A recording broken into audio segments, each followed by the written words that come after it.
നമസ്കാരം. ഫണ്ട് 360 പുതിയ അധ്യായത്തിലേക്ക് സ്വാഗതം. ഇന്നത്തെ വിഷയം വളരെയധികം പേർ കുറേ തവണകളായിട്ട് മെസ്സേജൊക്കെ അയച്ച് ചോദിച്ചിരുന്ന ഒരു കാര്യത്തെക്കുറിച്ചാണ്. അതായത് സ്റ്റോക്ക് മാർക്കറ്റ് നിക്ഷേപകർക്ക്, ഓഹരി വിപണിയിലെ നിക്ഷേപകർക്ക് വേണ്ടി വായിച്ചു പഠിക്കാൻ കഴിയുന്ന കുറച്ച് പുസ്തകങ്ങൾ, അവയെക്കുറിച്ച് ഒന്ന് പറഞ്ഞു തരണം. അങ്ങനെയുള്ള പുസ്തകങ്ങൾ ഏതൊക്കെയാണുള്ളത്, പ്രത്യേകിച്ച് മലയാളത്തിലും ഉണ്ടെങ്കിൽ അത്. അപ്പോൾ നമുക്ക് പലപ്പോഴും നമുക്കറിയുന്ന പോലെ തന്നെ ഏകദേശം ഒരു 80 മുതൽ 90% ആളുകൾക്കൊന്നും പുസ്തകം വായിക്കാനുള്ള ഒരു ആറ്റിറ്റ്യൂഡില്ല. പ്രത്യേകിച്ച് കഴിഞ്ഞ ഒരു 2-3 വർഷങ്ങളായിട്ട് ഈ സ്റ്റോക്ക് മാർക്കറ്റ്, അതായത് ഓഹരി വിപണിയിലേക്ക് വന്നിട്ടുള്ളത് പലതും ചെറുപ്പക്കാരാണ്. അവർക്ക് എല്ലാവർക്കും ഈ പറഞ്ഞതുപോലെ മൊബൈലിൻ്റെ അകത്ത് സെർച്ച് ചെയ്ത ഒരു വിവരങ്ങൾ അന്വേഷിക്കുക എന്നുള്ളതാണ് കൂടുതൽ ഇഷ്ടവും അതാണ് നടക്കുന്ന ഒരു കാര്യം. അതേസമയം അവയ്ക്കുള്ള ഏറ്റവും വലിയൊരു പ്രശ്നം എന്ന് വെച്ച് കഴിഞ്ഞാൽ യൂട്യൂബിൻ്റെ അകത്ത് കയറിയിട്ട് നിങ്ങൾ ഏതെങ്കിലും വിവരം സെർച്ച് ചെയ്യുകയാണെങ്കിലോ, അല്ലെങ്കിൽ നിങ്ങൾ ഒരു ബ്ലോഗിൻ്റെ അകത്ത് കയറി നിങ്ങൾ ഏതെങ്കിലും സെർച്ച് ചെയ്യുകയാണെങ്കിലോ, ഒന്നാമത്തെ നിങ്ങൾ മനസ്സിലാക്കേണ്ട കാര്യം, ആ ഒരു വിവരങ്ങൾക്കൊന്നും ഒരു ആധികാരികതയില്ല. പലപ്പോഴും ആർക്ക് എന്ത് വേണമെങ്കിലും ഇൻ്റർനെറ്റ് സ്പേസിൻ്റെ അകത്ത് എഴുതാം. യൂട്യൂബിൻ്റെ അകത്താണെങ്കിലും ആർക്ക് എന്ത് വേണമെങ്കിലും വന്നു കഴിഞ്ഞിട്ട് എന്തും പറഞ്ഞിട്ട് പോകാം. അവയെല്ലാം സത്യമായിക്കൊള്ളും നിർബന്ധമില്ല. അതേസമയം ബുക്കിൻ്റെ കേസിൽ അങ്ങനെയല്ല. ഒന്ന്, പലപ്പോഴും പബ്ലിഷ് ചെയ്യാനൊരു പബ്ലിഷർ ഉണ്ടാകും. ആ പബ്ലിഷറുടെ ഒരു ഡിപ്പാർട്ട്മെൻറ്റിൻ്റെ അകത്ത് സാധാരണ അതെല്ലാം ലാംഗ്വേജ് മുതൽ പ്രൂഫ് റീഡ് ചെയ്യാനുള്ള എല്ലാ കാര്യങ്ങളും, കണ്ടൻറ് ആണെങ്കിലും ശരി, ലാംഗ്വേജ് ആണെങ്കിലും ശരി, എല്ലാം പ്രൂഫ് റീഡ് ചെയ്യാൻ വേണ്ടിയുള്ള സെപ്പറേറ്റ് ഡിപ്പാർട്ട്മെൻറ്റ്സ് ഉണ്ടാകും. മിക്ക പബ്ലിഷേഴ്സും വളരെ പ്രശസ്തരായിട്ടുള്ളതോ അല്ലെങ്കിൽ റെപ്യൂട്ടഡ് ആയിട്ടുള്ളതോ ഉള്ള ഓതേഴ്സിൻ്റെ ബുക്സ് മാത്രമേ പബ്ലിഷ് ചെയ്യുള്ളൂ. ആ ഒരു ഫീൽഡിൽ അവർ കഴിവ് തെളിയിച്ചവരുടെ മാത്രമേ പബ്ലിഷ് ചെയ്യാൻ ധൈര്യപ്പെടൂ. അപ്പോൾ അതുകൊണ്ട് തന്നെ ആ ഒരു പുസ്തകങ്ങളിലൂടെ നമുക്ക് ലഭിക്കുന്ന അറിവുകൾ അവ എപ്പോഴും ആധികാരികമായിരിക്കും. അതുകൊണ്ടാണ് പുസ്തകങ്ങളുടെ ആ ഒരു വില അവിടെ അതുപോലെ തന്നെ നിലനിൽക്കുന്നത്. അതുകൊണ്ടാണ് പലപ്പോഴും എനിക്ക് പലരും മെസ്സേജ് അയച്ചത് എന്ന് ഞാൻ വിശ്വസിക്കുന്നു. അപ്പോൾ നമ്മളിവിടെ ഇപ്പോൾ ചർച്ച ചെയ്യാൻ പോകുന്നതെന്ന് വെച്ച് കഴിഞ്ഞാൽ ഏകദേശം ഒരു 8ഓളം പുസ്തകങ്ങൾ.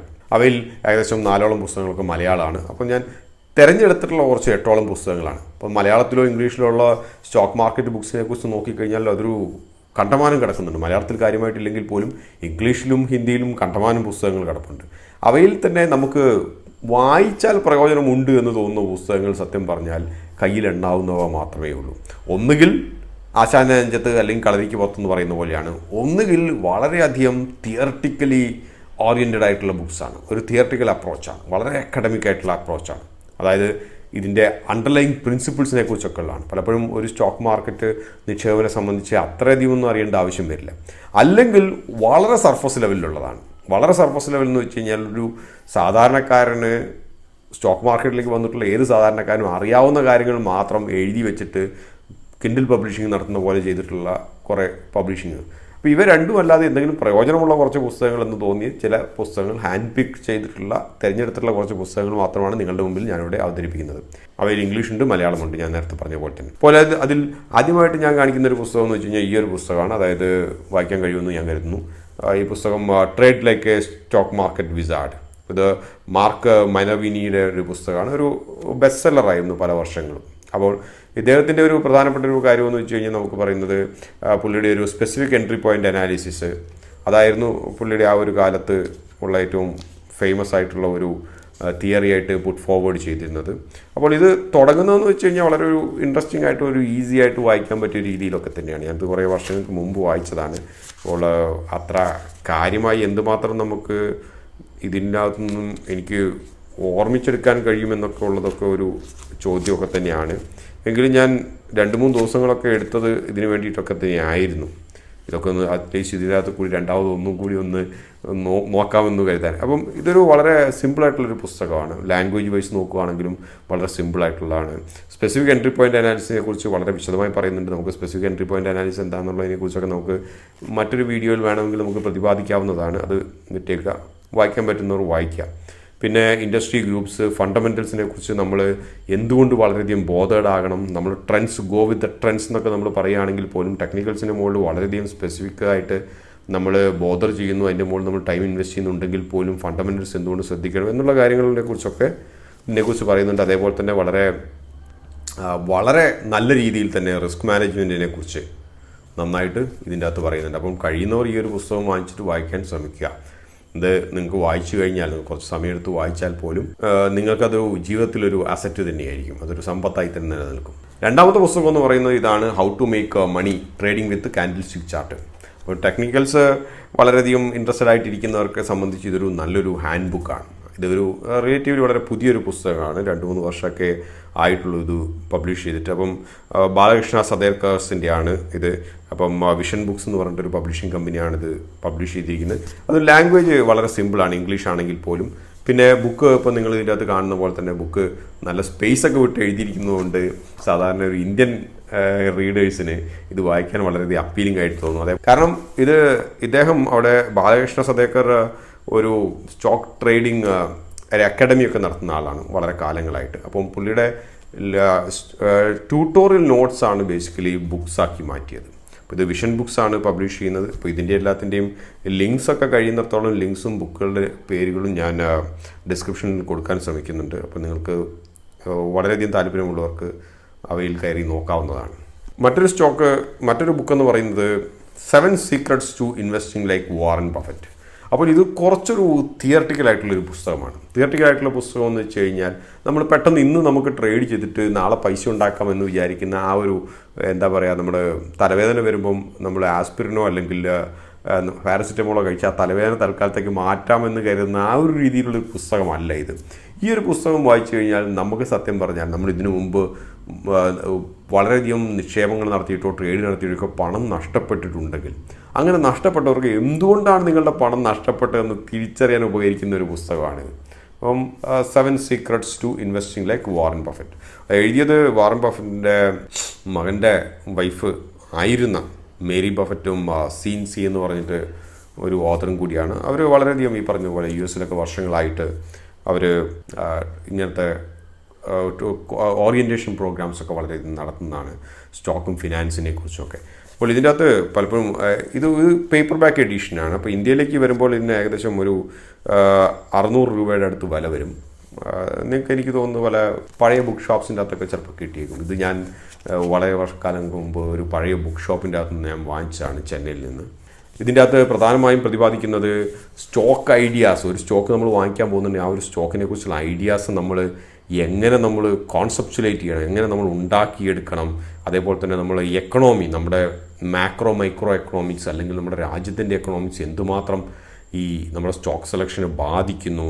അതേപോലെ തന്നെ വാല്യുവേഷൻ, എന്തുകൊണ്ടാണ് ഈ വാല്യുവേഷൻ എന്ന് പറയുന്ന ഒരു ടേം ഇത്രയധികം നമ്മൾ കണക്കിലാക്കേണ്ടത്. പലപ്പോഴും നമ്മുടെ പുതുതായിട്ട് വന്ന പല നിക്ഷേപകരെ സംബന്ധിച്ചും വളരെയധികം നമ്മൾ ഓവർലുക്ക് ചെയ്യുന്നത്, വിട്ടുകളയുന്ന ഒരു പാർട്ടാണ് വാല്യുവേഷൻ, ഒരു സ്റ്റോക്കിൻ്റെ വാല്യുവേഷൻ. ഇതൊന്നുമില്ലാതെ മുമ്പോട്ട് പോകുന്നൊരു സ്റ്റോക്കിൻ്റെ മുകളിൽ കയറി ചാടി വീഴുക, പിടിച്ചടക്കുക, ആ പോകുന്നതിൻ്റെ കൂട്ടത്തിൽ ഞാനും പോയി എനിക്കും കൂടി പണം ഉണ്ടാക്കാം.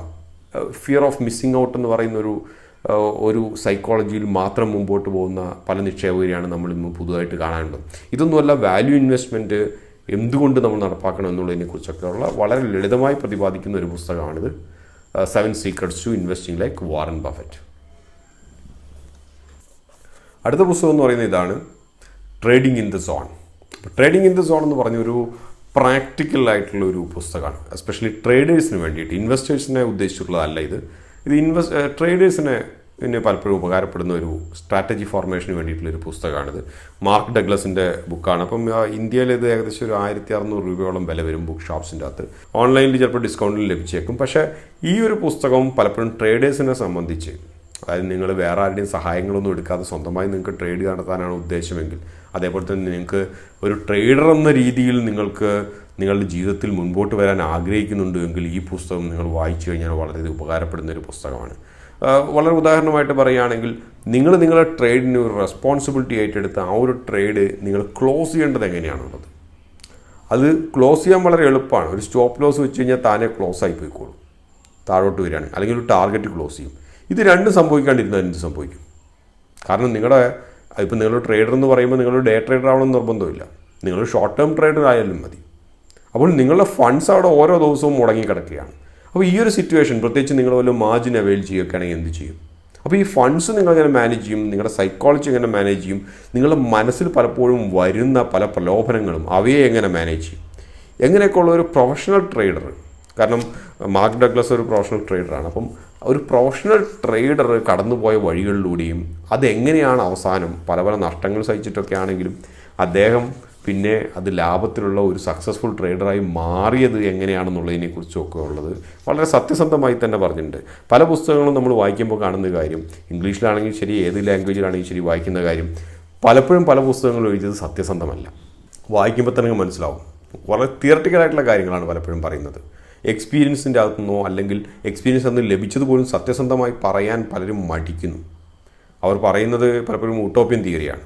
ഇത് പക്ഷേ അങ്ങനെയല്ല. ഇത് നിങ്ങൾക്ക് വായിക്കാൻ കഴിഞ്ഞാൽ ടെക്നിക്കലും ഫണ്ടമെൻ്റലും ആയിട്ടുള്ള കാര്യങ്ങളൊക്കെ ഇതിനകത്ത് വളരെയധികം പറയുന്നുണ്ട്. വായിക്കാൻ കഴിഞ്ഞാൽ ഇത് നിങ്ങൾക്ക് ജീവിതത്തിൽ കിടന്ന ഒരു നല്ല അറിവ് തന്നെയായിരിക്കും. ഇനി നമുക്ക് കുറച്ച് മലയാളം പുസ്തകങ്ങളിലേക്ക് പോകാം. മലയാളം പുസ്തകങ്ങളിലേക്ക് പോവുകയാണെങ്കിൽ അതിൻ്റെ അകത്ത് നമുക്ക് ആദ്യം പറയേണ്ടത് ഒരു കാര്യമുള്ളതെന്ന് വെച്ച് കഴിഞ്ഞാൽ മലയാളം പുസ്തകങ്ങൾ, നല്ല മലയാളം പുസ്തകങ്ങൾ കഴിഞ്ഞ ഏകദേശം 10 വർഷമായിട്ട് ഒന്നും ഇറങ്ങിയിട്ടില്ല. അതുകൊണ്ട് തന്നെ ഏത് മലയാളം പുസ്തകം നമ്മൾ വായിക്കുകയാണെങ്കിൽ നമുക്കൊരു കാലഹരണപ്പെട്ട ഫീലിംഗ് ആണ് നമുക്ക് തോന്നുക. അപ്പം ആ കൂട്ടത്തിൻ്റെ അകത്ത് അറ്റ്ലീസ്റ്റ് റീപ്രിൻ്റ് കാലങ്ങളോളം നടത്തിക്കൊണ്ടിരിക്കുന്ന ഒരു പുസ്തകമാണിത്, ഓഹരിയിലൂടെ എങ്ങനെ നേട്ടം കൊയ്യാമെന്നുള്ളത്. അത് നമുക്കറിയുന്ന പോലെ പൊറിഞ്ചു വെളിയത്തിൻ്റെയാണ്, ഒരു ധനം പബ്ലിക്കേഷൻസിൻ്റെയാണ്. നമ്മൾ ധനം മാഗസിൻ്റെ, എക്കണോമിക് മാഗസിൻ്റെ, ഫിനാൻസ് മാഗസിൻ്റെ അവർ തന്നെ പബ്ലിഷ് ചെയ്യുന്നത്. പക്ഷേ ഈ ഒരു എന്താ പറയുന്നത് പുസ്തകം ഇദ്ദേഹം എഴുതിയത് 2006-ലാണ്. അതിനുശേഷം ഇത് റിവൈസ് ചെയ്തിട്ടൊന്നുമില്ല. അത് തന്നെ ഈ പറഞ്ഞ പോലെ വീണ്ടും പ്രിൻ്റ് ചെയ്തിട്ട് കിട്ടുന്നു, മാർക്കറ്റിൽ അവൈലബിൾ ആണിത്. അപ്പോൾ അദ്ദേഹം ഇത് വളരെ പ്രാക്ടിക്കലായിട്ടുള്ള എല്ലാ കാര്യങ്ങളും എഴുതിയിട്ടുണ്ട്. ഒന്നും അറിയാത്തൊരു നിക്ഷേപകന് വായിച്ച് പഠിക്കാൻ വേണ്ടിയിട്ടുള്ള എല്ലാം ഇതിൻ്റെ അകത്ത് വളരെ ലളിതമായിട്ട് എഴുതിയിട്ടുണ്ട്. ആർക്കും മലയാളം അറിയുന്ന ആർക്കും ഇത് വായിച്ചാൽ ഇത് മനസ്സിലാവും. അപ്പോൾ സ്റ്റോക്ക് മാർക്കറ്റ് തീരെ ഒന്നും അറിയില്ല എന്നുള്ളവരെ സംബന്ധിച്ച് ഈ ഒരു പുസ്തകം നല്ല പുസ്തകമായിരിക്കും. കാരണം സ്റ്റോക്ക് മാർക്കറ്റിൻ്റെ അകത്തുള്ള പല ടെർമിനോളജിയും പല ടേംസും അവ എന്താണെന്നൊക്കെ മനസ്സിലാക്കാൻ വേണ്ടിയിട്ട് ഈ പുസ്തകം വളരെ നല്ലതാണ്. വളരെ ലളിതമായിട്ട് അദ്ദേഹം എഴുതിയിട്ടുണ്ട്. പക്ഷേ അതിൻ്റെ അവസാനത്തേക്കൊക്കെ പോകുമ്പോൾ ഈ പറഞ്ഞതുപോലെ പറഞ്ഞിരിക്കുന്ന പല കാര്യങ്ങളും നമുക്ക് ഇന്നത്തെ ഒരു മാർക്കറ്റ് പല തവണയായിട്ട് സെബി മാറ്റങ്ങൾ വളരെയധികം മാറ്റം വരുത്തിയത് കൊണ്ട് ഇതിൻ്റെ അകത്തുള്ള പറഞ്ഞ കാര്യങ്ങൾ പലപ്പോഴും പ്രാവർത്തികമായിരിക്കില്ല. ഉദാഹരണമായി പറയുകയാണെങ്കിൽ ഇപ്പം ഓപ്ഷൻ സെല്ലിങ്ങിൻ്റെ അകത്ത് മാർജിൻ പണ്ടത്തെ കാലത്ത് അത്ര, ഈ പുസ്തകമൊക്കെ എഴുതിയ കാലങ്ങളിൽ അത്ര മാർജിൻ്റെ ഇഷ്യൂസ് ഒന്നുമില്ല. ഇന്നത്തെ കാലത്ത് ഓപ്ഷൻ സെല്ലിങ്ങിന് വളരെയധികം മാർജിൻ വേണ്ട കാര്യമാണ്. പണ്ടത്തെ കാലത്ത് ആകെ സെല്ല് ചെയ്യുന്നതിൻ്റെ ഈക്വലൻ്റ് എമൗണ്ട് മണിയും അതേപോലെ തന്നെ അതിൻ്റെ MTM മാർജിൻ മാത്രം നമ്മൾ കോമ്പൻസേറ്റ് ചെയ്താൽ മതി. പക്ഷേ ആ ഒരു കാലങ്ങളിൽ എഴുതിയൊരു പുസ്തകമാണ്. പക്ഷേ അങ്ങനത്തുള്ള കുറച്ച് കാര്യങ്ങൾ ഒഴികെ ബാക്കിയെല്ലാം ഇത് വളരെ നല്ലതാണ്. അതേപോലെ തന്നെ ഇതിൻ്റെ അവസാനത്തേക്ക് കുറച്ച് വിജയകരമായിട്ടുള്ള കുറച്ച് ഓഹരി നിക്ഷേപകരുടെ അവരുടെ സ്ട്രാറ്റജീസും ഒക്കെ പറയുന്നുണ്ട്. അപ്പോൾ അതൊക്കെ നമുക്കൊരു വായിച്ചിരിക്കാൻ നല്ലതാണ്. പക്ഷേ ഇതിൻ്റെ ആദ്യം കൊടുത്തിരിക്കുന്നതൊക്കെ പലപ്പോഴും ഒരു പുതിയ ബിഗിനറെ സംബന്ധിച്ച് വളരെ ഉപകാരപ്പെടുന്ന ഒരു പുസ്തകമാണിത്. അടുത്തതായി നമുക്ക് ഉള്ളത് ഇതൊരു പുസ്തകം ഈ പറഞ്ഞ പോലെ മലയാള മനോരമ പബ്ലിഷ് ചെയ്തൊരു പുസ്തകമാണിത്, ഓഹരി വിപണിയിലെ വിജയമന്ത്രങ്ങൾ. ഇത് ഓതേഴ്സ് എന്ന് പറഞ്ഞു കഴിഞ്ഞാൽ അലക്സ് കെ മാത്യൂസും ഡോക്ടർ കെ ശശിധരനുമാണ്. അലക്സ് എന്നുള്ള പേര് പലർക്കും പരിചയമുള്ളതായിരിക്കും. ജിയോജിത്തിൻ്റെ അനലിസ്റ്റ് ആയിരുന്നു. ഇപ്പോഴും അദ്ദേഹം ജിയോജിത്ത് തന്നെയാണെന്ന് ഞാൻ വിശ്വസിക്കുന്നു. വളരെ ആദ്യകാലങ്ങളിലുള്ള നമ്മുടെ സ്റ്റോക്ക് നിക്ഷേപകരുടെയും അനലിസ്റ്റുകളുടെയും കൂട്ടത്തിൽ വളരെ പ്രബലനായ ഒരാളായിരുന്നു അദ്ദേഹം. അപ്പോൾ ഫസ്റ്റ് എഡിഷൻ 2010-ലാണ്, 2011-ലാണ് അവസാനമായി 3rd എഡിഷൻ ഇറങ്ങിയത്. അതിനുശേഷം കഴിഞ്ഞ 10 വർഷമായിട്ട് ഇതിൻ്റെ അകത്ത് മാറ്റങ്ങളൊന്നും വന്നിട്ടില്ല. അപ്പോൾ ഇതും അതേപോലെ തന്നെ എന്താ പറയുന്നത് വളരെ ബേസിക്സിൻ്റെ അകത്തു നിന്നൊക്കെ തന്നെ തുടങ്ങുന്നു. പക്ഷേ ഒരു കഥ പോലെയൊക്കെ തന്നെ എഴുതിയിട്ടുണ്ട്. അപ്പോൾ അതുകൊണ്ട് വായിക്കുമ്പോൾ നമുക്കൊരു ടെക്സ്റ്റ് ബുക്ക് വായിക്കുന്ന പോലത്തെ ഒന്നുള്ളൊരു ഫീലിങ്ങോ അല്ലെങ്കിൽ ഉറക്കം വരുന്നൊരു കാര്യമല്ല. ഓരോരുത്തരും കഥ പോലെ വായിച്ച് മുന്നേറുന്നുണ്ട്. അപ്പോൾ കോൺസെപ്റ്റ് ഒരു കഥയിൽ കൂടെ പറയുന്നുണ്ട്. കുറച്ച് വായിക്കാൻ കുറച്ച് ഗുണമുള്ളതാണ്. പക്ഷേ അതിൻ്റെ അകത്ത് ചെറിയൊരു പ്രശ്നം എന്ന് വെച്ച് കഴിഞ്ഞാൽ ഏകദേശം പകുതിയോളം പേജുകൾ കൊടുത്തിരിക്കുന്നത് അന്നത്തെ കാലത്തെ, അതായത് 10 വർഷം മുമ്പുള്ള പല ഡേറ്റകളുമാണ്. ഉദാഹരണമായിട്ട് നിങ്ങൾക്ക് ഇതിൻ്റെ അകത്ത് കാണാൻ കഴിയും സെൻസെക്സ്, നിഫ്റ്റിയിലുള്ള സ്റ്റോക്കുകൾ ഏതൊക്കെയാണ്, സെൻസെക്സിലുള്ള സ്റ്റോക്കുകൾ ഏതാണ്, അവയുടെയൊക്കെ ഏത് സെക്ടറാണ്, അതേപോലെ തന്നെ ഓപ്ഷൻസിൻ്റെ കാര്യങ്ങൾ. അപ്പോൾ അങ്ങനെയുള്ള ഏകദേശം കുറേ പകുതിയിലേറെ പേജ് അങ്ങനത്തെ ഡേറ്റയാണ് കൊടുത്തിട്ടുള്ളത്. 10 വർഷം മുമ്പ് ഈ ഡേറ്റകളൊക്കെ വളരെ വിലപ്പെട്ടതായിരുന്നു. കാരണം എന്ന് വെച്ചാൽ ഇന്നത്തെ പോലെ സ്ക്രീനറോ അതുപോലുള്ള ഈസി അവൈലബിളായിട്ടുള്ള കാര്യങ്ങളൊന്നും ഇല്ലായിരുന്നു. അപ്പം ഇങ്ങനത്തെയുള്ള ഡേറ്റകളൊക്കെ അന്നത്തെ കാലത്ത് വളരെ പ്രസക്തമായിരുന്നു. പക്ഷേ ഇന്നത്തെ കാലത്ത് അത്ര പ്രസക്തമല്ല. അപ്പം പകുതി പേജുകൾ വളരെ ഉപകാരപ്രദമായിട്ട് തന്നെ വേണം നമുക്ക് കരുതാൻ. അപ്പോൾ ഇതിനകത്ത് റിസ്കിനെ കുറിച്ച് പറയുന്നുണ്ട്. അതേപോലെ തന്നെ നമുക്ക് ഇതിനകത്ത് ടെക്നിക്കൽസിൻ്റെ ഫണ്ടമെൻ്റൽസും പറയുന്നുണ്ട്, റിസ്ക് മാനേജ്മെൻറ്റും പറയുന്നുണ്ട്. അപ്പോൾ ആ ഒരു കാര്യങ്ങളൊക്കെ ഇതിൻ്റെ അകത്ത് വളരെ നല്ലതാണ്. നിങ്ങൾ ഇതിൻ്റെ പുതിയ എഡിഷൻ എത്രത്തോളം മനോരമയുടെ ഔട്ട്ലെറ്റുകളിൽ ലഭിക്കുമെന്നുള്ള കാര്യം എനിക്ക് സംശയമാണ്. കാരണം ഞാനിത് വാങ്ങിച്ചതിന് 10 വർഷം മുമ്പാണ്. അതിനുശേഷം ഇത് റീപ്രിൻറ്റ് ചെയ്തിട്ടില്ല എന്നാണ് എൻ്റെ വിശ്വാസം. പക്ഷേ നിങ്ങൾക്ക് സെക്കൻഡ് ഹാൻഡ് ബുക്ക് സ്റ്റാൻഡ്സിലൊക്കെ ലഭിക്കാനുള്ള സാധ്യത വളരെയധികമുണ്ട്. മറ്റൊരു പുസ്തകം ഇതാണ്. ഈ പുസ്തകം ഓഹരി വിപണിയിൽ കോടീശ്വരനാകുമെന്നാണ് ഇതിൻ്റെ പുസ്തകത്തിൻ്റെ പേര്. അപ്പോൾ ഇതും എഴുതിയത് കെ ശശിധരനും അലക്സ് കെ മാത്യൂസും, അതേ നേരത്തെ പറഞ്ഞ ബുക്കിൻ്റെ അതേ ഓതേഴ്സ് തന്നെയാണ്. പക്ഷേ ഇത് പബ്ലിഷ് ചെയ്തത് DC ബുക്സ് ആണ്. കണ്ടൻറ്റ് വൈസ് ആണെങ്കിലും ഇതിൻ്റെ അകത്തുള്ള ഉള്ളടക്കങ്ങളാണെങ്കിലും കുറേ ഓൾമോസ്റ്റ് 80% വ്യത്യാസപ്പെട്ടിരിക്കുന്നു. മറ്റതിൻ്റെ അകത്ത് നമ്മളൊരു ഫണ്ടമെൻ്റൽസ് മുതൽ വളരെ കഥകൾ പോലെ പറഞ്ഞു പോകുന്നുണ്ട്. ഇതിനകത്തും കഥകൾ പോലെയൊക്കെ തന്നെയാണ് പറഞ്ഞു പോകുന്നത്. അതേസമയം ഇതിനകത്ത് ഫണ്ടമെൻ്റൽസ് അത്ര കാര്യമായിട്ടില്ല. അപ്പോൾ നിങ്ങൾ സ്റ്റോക്ക് മാർക്കറ്റിൽ ബിഗിനർ അല്ലെങ്കിൽ കുറച്ചും കൂടി ഇക്വിറ്റിയിലൊക്കെ പ്രത്യേകിച്ച് ട്രേഡ് ചെയ്ത് പരിചയമുള്ള ആൾക്ക് ഇപ്പോൾ ബാക്കിയുള്ള കുറച്ച് ഓപ്ഷൻ ട്രേഡിങ്ങിൻ്റെ അകത്തേക്ക് ഇറങ്ങണമെങ്കിലോ അല്ലെങ്കിൽ വേറെ കുറച്ച് ഓക്സിലറി ആയിട്ടുള്ള കാര്യങ്ങൾ അറിയണമെങ്കിലോ ഓപ്ഷൻ സ്ട്രാറ്റജി അങ്ങനെയുള്ള കാര്യങ്ങൾ കുറച്ചും കൂടി ഒരു നെക്സ്റ്റ് ലെവലിലേക്ക് ഇക്വിറ്റി വിട്ടിട്ട് നിങ്ങൾക്ക് F&Oയിലേക്കൊക്കെ ഇറങ്ങണമെന്ന് ആഗ്രഹമുള്ളവർക്ക് വേണ്ടിയിട്ട് ഇതിൻ്റെ അകത്ത് കുറച്ച് പ്രൈമറി ലെവലിലുള്ള കുറച്ച് കാര്യങ്ങൾ ഇതിൻ്റെ അകത്ത് പറയുന്നുണ്ട്. ഞാൻ മറ്റേ പുസ്തകത്തിൻ്റെ അകത്ത് ഉള്ളതുപോലെ തന്നെ ഒന്നാമത്തെ കാര്യം ഞാൻ ഇതിൻ്റെ അകത്ത് പറയുന്നത് ഏകദേശം പകുതിയോളം ഈ പുസ്തകത്തിൻ്റെ പകുതിയോളം വീണ്ടും ഇതിൻ്റെ അകത്ത് ഡേറ്റയാണ് കൊടുത്തിരിക്കുന്നുള്ളത്. അപ്പോൾ നിങ്ങൾക്ക് കാണാം ഹിന്ദുസ്ഥാൻ യൂണിലിവറിൻ്റെ ആ ഒരു വർഷത്തെ റിസൾട്ടുകൾ ഉൾപ്പെടെ കൊടുത്തിട്ടുണ്ട്. അപ്പോൾ അതൊന്നും നമ്മളെ സംബന്ധിച്ച് വലിയ കാര്യമാകില്ല. അതുപോലെ തന്നെ ഇൻകം ടാക്സിൻ്റെ സ്റ്റോക്കിൻ്റെ അകത്തു നിന്നുള്ള ഇൻകം ടാക്സുകളുടെ അന്നത്തെ കാലത്തെ നിയമങ്ങളൊക്കെ എന്തായിരുന്നു എന്നുള്ള കാര്യങ്ങളെല്ലാം കൊടുത്തിട്ടുണ്ട്. അതൊക്കെ കാലഹരണപ്പെട്ടു പോയി. പക്ഷേ എങ്കിലും ബാക്കിയുള്ളതെല്ലാം നല്ലതാണ്. അപ്പോൾ ഇത് DC ബുക്സാണ് പബ്ലിഷ് ചെയ്തത്. ഇവയൊക്കെ കൂടാതെ പല കിൻഡിൽ ബുക്സുകളൊക്കെ ഉണ്ട്. അതായത് ആമസോൺ കിൻഡിൽ ഫയറിൻ്റെ അകത്തൊക്കെ വായിക്കാൻ പറ്റിയ പുസ്തകങ്ങളൊക്കെ പലതുമുണ്ട്. അവ പലപ്പോഴും എനിക്ക് തോന്നിയിട്ടുള്ളൊരു കാര്യം നിങ്ങൾ കൊടുക്കുന്ന പണത്തിന് തക്ക മൂല്യമൊന്നും ഇല്ല എന്നുള്ളതാണ്. പല പുസ്തകങ്ങളും ഞാൻ എടുത്ത് നോക്കുമ്പോൾ കണ്ടിട്ടുള്ളൊരു കാര്യം, ഒന്നുകിൽ അത് ഏതെങ്കിലും ഒരു ബ്ലോഗിൻ്റെ അകത്തുള്ള ഇംഗ്ലീഷ് ആർട്ടിക്കിൾ മൊഴി മാറ്റി അതേപോലെ തന്നെ കൊടുത്തു എന്നുള്ളതോ, പലതും തമ്മിൽ പല വിഷയങ്ങളും തമ്മിലൊരു ബന്ധമൊന്നുമില്ല. ചിലതൊക്കെ ആണെങ്കിൽ ചില മലയാളത്തിൻ്റെ അകത്ത് തന്നെയുള്ള ബ്ലോഗ് ഫിനാൻസ് മാഗസിൻ്റെ അകത്തുള്ളത് കോപ്പി പേസ്റ്റ് ചെയ്ത് വെച്ച പോലെ തന്നെയുള്ളൂ. ഈ കിൻഡിൽ ബുക്സൊക്കെ സെൽഫ് പബ്ലിഷിംഗ് ബുക്സാണ്. അപ്പോൾ അവയൊന്നും ഒരു നിലവാരമുള്ളതോ അല്ലെങ്കിൽ മറ്റുള്ളവർക്ക് എന്തെങ്കിലും പ്രയോജനമുള്ളതായിട്ടോ എനിക്ക് തോന്നിയിട്ടില്ല. നിങ്ങൾക്ക് പക്ഷേ കിൻഡിൽ ഫയറോ അല്ലെങ്കിൽ അക്കൗണ്ട്സൊക്കെ ഉള്ളവർക്ക് പരിശോധിക്കാവുന്നതാണ്. ഞാൻ കുറച്ച് പുസ്തകങ്ങളൊക്കെ കണ്ടു. ഓഹരിയിലൂടെ എങ്ങനെ നേട്ടം കൊയ്യാം, അല്ലെങ്കിൽ എങ്ങനെ ഒരു സ്വിംഗ് ട്രേഡർ ആകാം. എനിക്ക് തോന്നുന്നു സ്വിംഗ് ട്രേഡിങ്ങിൻ്റെ ഒരു കാലമായതുകൊണ്ടാണ് തോന്നുന്നു അങ്ങനത്തെ ഒരു പുസ്തകം എഴുതിയത്.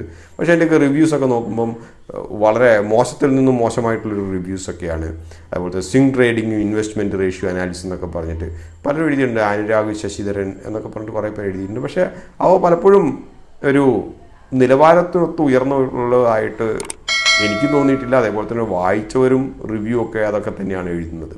അപ്പോൾ ഞാനീ പറഞ്ഞ പുസ്തകങ്ങളൊക്കെ നിങ്ങൾക്ക് വായിക്കാൻ ഇഷ്ടമുള്ളവരാണെങ്കിൽ ഈ പുസ്തകങ്ങൾ വായിക്കാൻ പരമാവധി ശ്രമിക്കുക. നിങ്ങൾക്ക് നല്ലതായിരിക്കും. പ്രത്യേകിച്ച് ഇതൊരു കരിയറായിട്ട് കൊണ്ടു നടക്കാൻ ഉദ്ദേശിക്കുന്നവരെ സംബന്ധിച്ച് കൂടുതൽ അറിവുകൾ നേടുക എന്നുള്ളത്, അതായത് കൂടുതൽ ആധികാരികമായ അറിവുകൾ നേടുക എന്നുള്ളത് പ്രധാനപ്പെട്ട ഒരു കാര്യമാണ്. യൂട്യൂബിൽ നിന്നോ അല്ലെങ്കിൽ ഏതെങ്കിലും അറിയാത്ത ആരെങ്കിലും എഴുതി വെച്ചിരിക്കുന്ന കുറേ ബ്ലോഗുകൾ വായിക്കുന്നതിൽ നിന്നോ ഉള്ള അറിവുകളെക്കാളും വളരെ സോളിഡ് ആയിട്ടുള്ള അറിവുകളായിരിക്കും നിങ്ങൾക്ക് പുസ്തകങ്ങളിൽ നിന്ന് ലഭിക്കുക. ഈ അധ്യായം ഇവിടെ അവസാനിക്കുകയാണ്. മറ്റൊരു അധ്യായത്തിൽ നമുക്ക് വീണ്ടും കാണാം. അതുവരെ നന്ദി, നമസ്കാരം. Please subscribe and click on the bell icon for more videos.